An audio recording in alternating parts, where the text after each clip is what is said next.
there are 12 to 13 Shivaratris in a year. సంవత్సరంలో 12-13 శివరాత్రులు వస్తాయి. ఇది అమావాస్యకు ముందు వచ్చే రోజు. మాసంలోకెల్లా అత్యంత చీకటి రాత్రి. మాఘమాసంలో వచ్చే ఈ శివరాత్రిని మహాశివరాత్రి అంటాం. ఎందుకంటే ఈ రోజున మానవ చైతన్యం ఉప్పొంగుతుంది.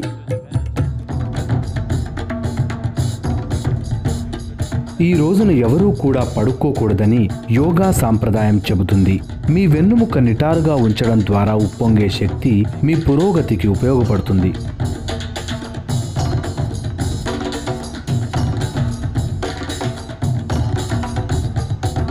మహాశివరాత్రి ఉత్సవాలు యక్ష కార్యక్రమాలతో మొదలవుతాయి. ఇవి 3 రోజుల పాటు జరిగే సంప్రదాయ సంగీత నృత్య ప్రదర్శనలు.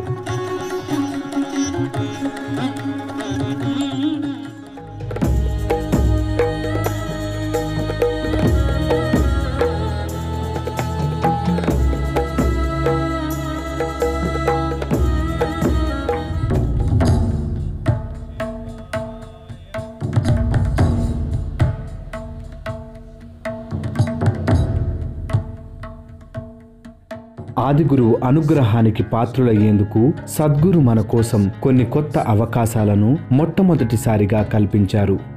మహాశివరాత్రి పర్వదినాన ఈశా యోగా కేంద్రంలో ఉన్నవారికి ఒక రుద్రాక్ష ప్రసాదంగా లభిస్తుంది. ఆదియోగి కృపకు పాత్రులయ్యేందుకు సద్గురు మన కోసం ఆదియోగి ప్రదక్షిణను సృజించారు. మహాశివరాత్రి రోజున లింగ భైరవి ఉత్సవమూర్తిని లింగ భైరవి మూలస్థానం నుండి ఆదియోగి వరకు ఎంతో గొప్ప ఊరేగింపుగా తీసుకువెళతారు. ఇటువంటి రాత్రికి సాటి మరొకటి లేదు. మిగతా ప్రపంచమంతా నిద్రలో మునిగి ఉన్నప్పుడు మీరిక్కడ రాత్రంతా పూర్తి ఉత్తేజంతో ఉన్నారు.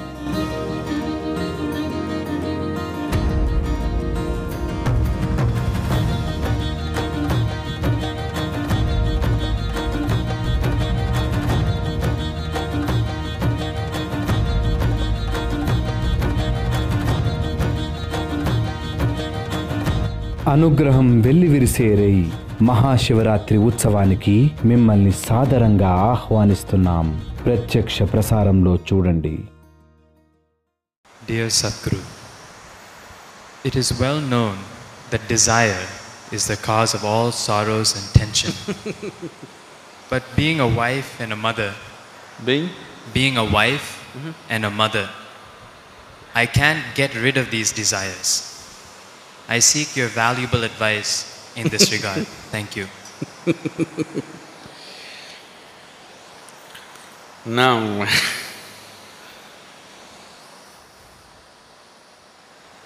it's not because you're a wife, an intern, a mother, that your desires have come. If you were nobody's wife, probably you were desiring, when you were nobody's wife, you were desiring to be somebody's wife. Now that you're somebody's wife, you desire to have a child and become a mother. Now that you have a child, now you are saying, it is these two entities which is making me desire. It is not true. If you were nobody's nothing, even then your desire would still burn within you. Is that so? Yes or no? If you're nothing to nobody in the world, still your desire would burn, isn't it? So please don't think your desires are because of your child or your husband or your family or whatever. Anyway you would desire, because that's your nature. Now, you made a statement in the question that desire is the source of all misery. Desire is not the source of all misery. Unfulfilled desire is the source of all misery. Isn't it? Isn't it so? Desires fulfilled are the source of your joy. Unfulfilled desires is the source of your misery. Now, what to do with the desire? Shall we kill the desire? I know people have been teaching you such things. You must kill all your desires. Unless you destroy your desires, your misery will not go. These teachings have come to you, isn't it? Now, if you want to destroy all your desires, all you will have is, you will have a great desire to destroy all your desires. And you will remain eternally unfulfilled. I don't want any desires. Is this a desire? Is this a desire or no? Yes. So, if you try to play tricks with this, it's not going to work. Because desire is not desiring for anything in particular. The energy which you call as desire is not different from the energy that you call as life. If you want to move from point A to point B, you need a desire, isn't it? Now, what brought you here today? It is not your bus or car or something else, it is your desire which has brought you here today, isn't it? What is it that will take you home? It is your desire which will take you home. What is it that which will make you eat? It is your desire which will make you eat. So, what you call as desire is not any different from what you call as life. The life is desire. The very basis of your life is desire, isn't it? So, if I tell you kill the desire, the only way is to hang yourself. There is really no other way. Now, I want to die, that is also a desire, isn't it? Yes or no? So do not deceive yourself with these things. Desire is the very essence of your life. But at the same time, you also know that desire is an unending thing. If you fulfill one, the next one will be ready. If you fulfill that, the next one will be ready. It keeps you on all the time. And obviously, some desires will be unfulfilled, and those unfulfilled desires cause much misery to you. If you look at the desire, actually when we started, this is what we were looking at. We just did not use the word desire. There is something within you longing to be little more than what you are right now, isn't it? That is desire. So your desire's ultimate goal is unboundedness, the infinite nature. But because you're unaware, you are giving it an unconscious expression for the longing that is wanting to become unbounded. So you don't have to destroy your desire because you cannot. Can anybody destroy their desire? Is it possible? There is no way, because that's life. It is just that you have to make your desire into your conscious process. Right now it is functioning unconsciously. Because right now your desires are not even about you. Please look at this. Right now you're living in Trivandrum or Thiruvananthapuram. Your neighbor has a big car.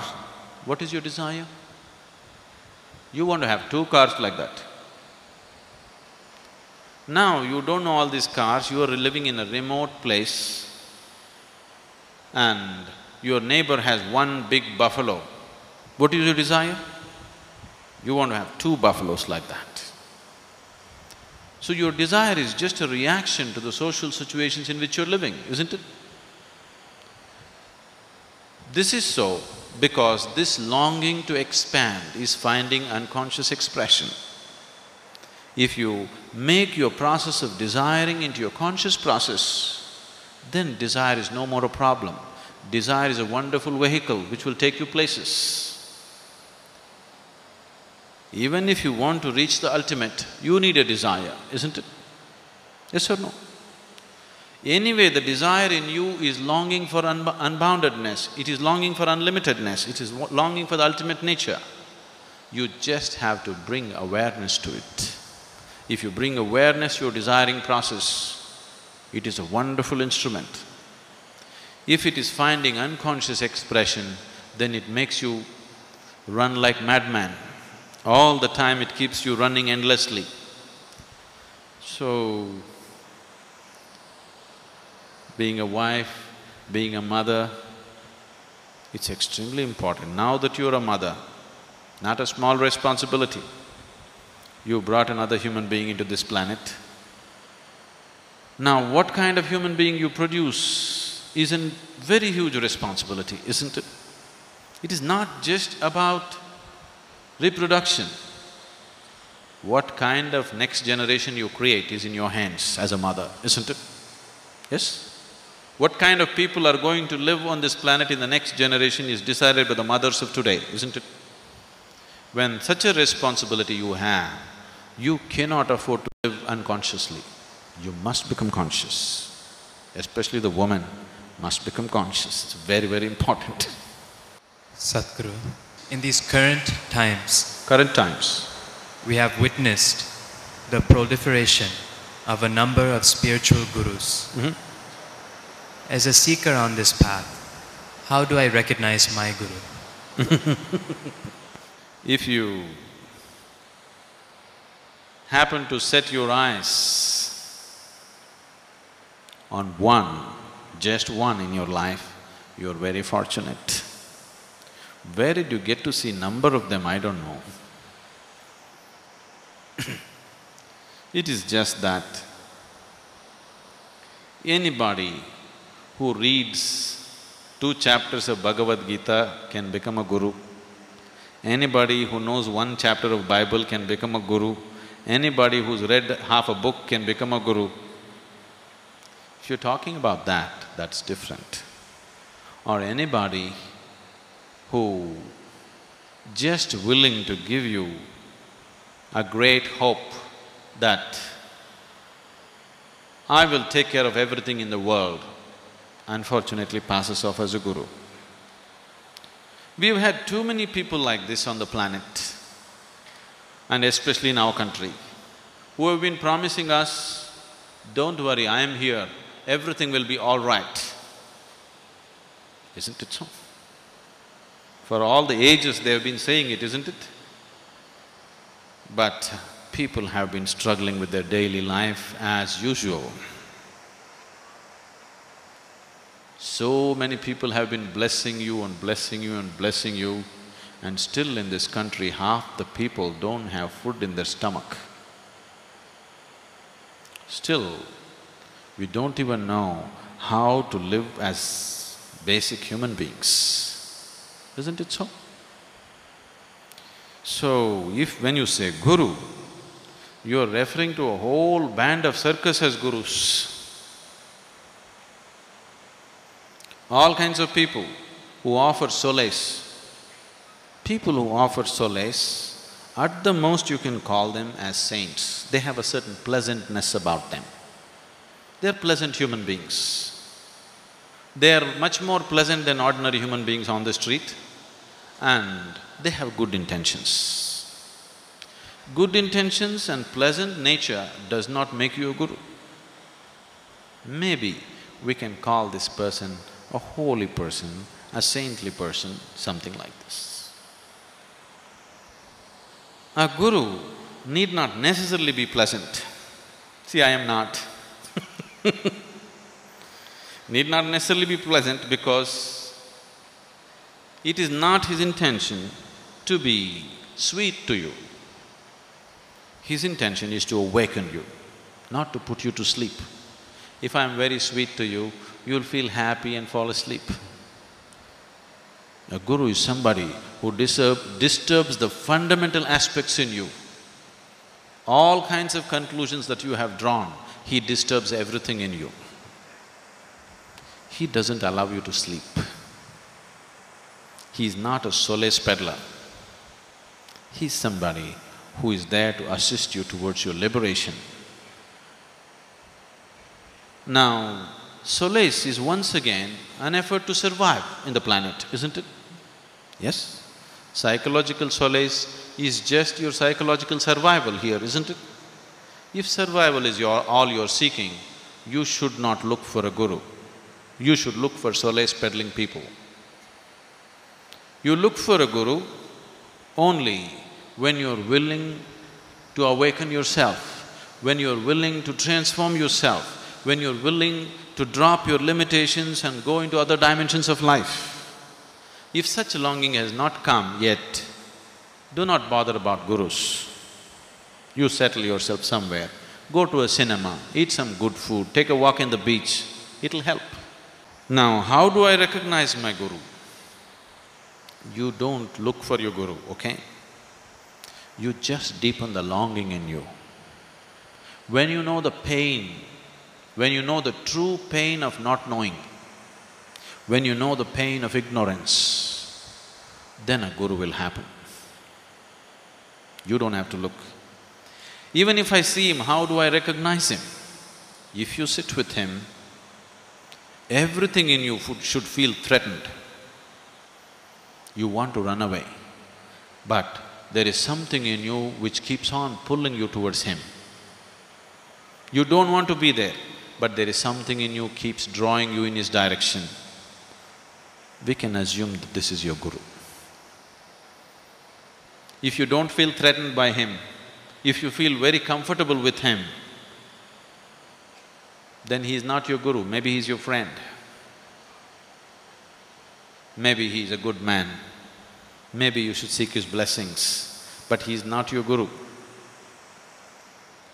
Because if you choose, you will choose what you like, isn't it?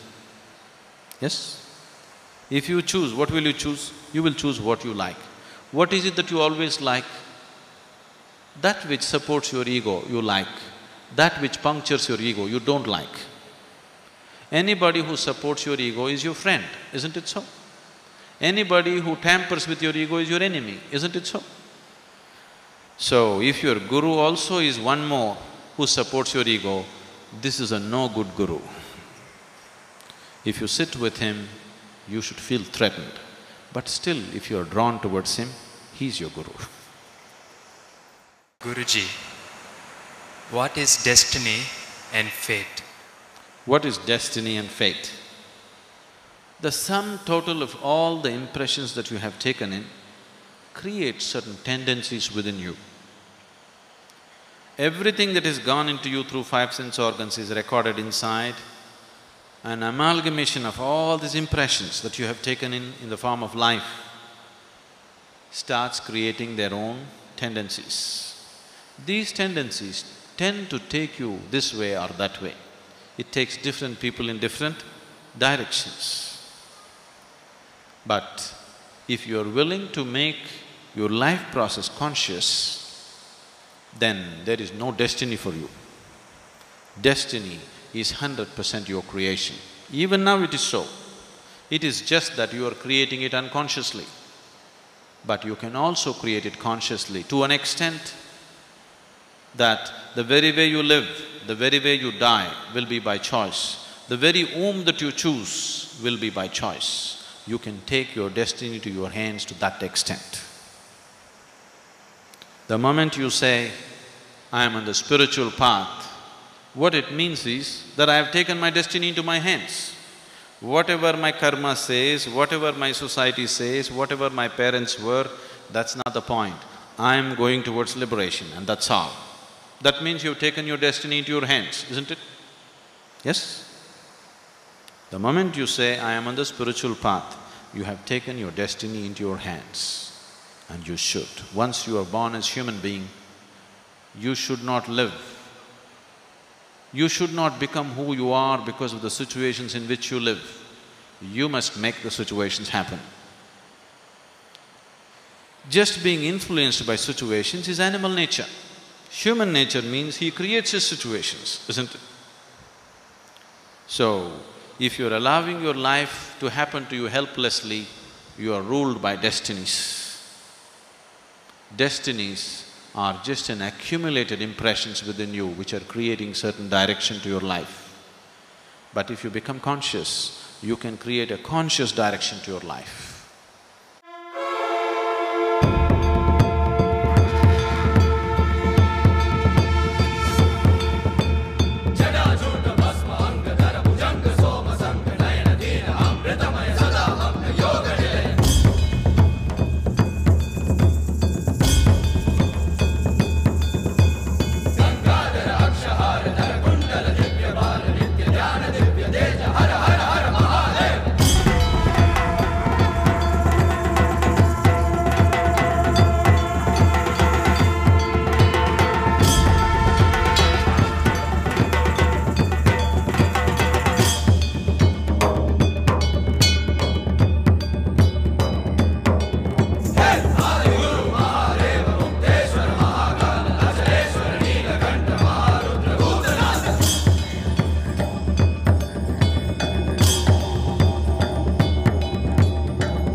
ఈరోజు మన దేహాల్లో మన చైతన్య శక్తి సహజంగానే ఉప్పొంగుతుంది.